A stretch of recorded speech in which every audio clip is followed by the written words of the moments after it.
రీసెంట్‌గా 'తండేల్' మూవీతో నాగ చైతన్య అండ్ మన Sai Pallavi lady super star మంచి హిట్ కొట్టారనమాట. సో, మూవీ అనేది బ్లాక్ బస్టర్ అయిపోయింది. అయితే ఏమైందంటే ఈ మూవీని పైరసీ వీడియోస్‌ని ఆర్టీసీ బస్సులో ట్రావెలింగ్ చేసే వాళ్ళకి షోస్ వేసేస్తున్నారనమాట. ఇటీవలే ఆల్రెడీ ఫస్ట్ టైం ఒకసారి జరిగింది ఇది.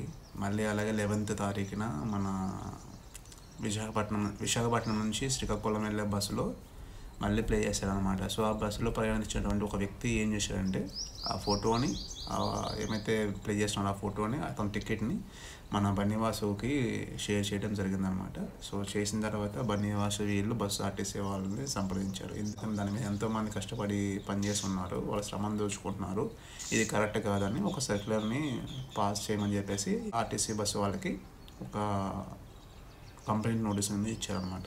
సో, ఏం కాదు, మూవీ అయితే సూపర్ హిట్ అయిపోయింది. ఆల్రెడీ నాగ చైతన్య కెరీర్లోనే బెస్ట్ మూవీగా వెళ్ళిపోతుంది అనమాట. ఆల్మోస్ట్ 80 crores క్రాస్ చేస్తుంది అనమాట. So, all the best.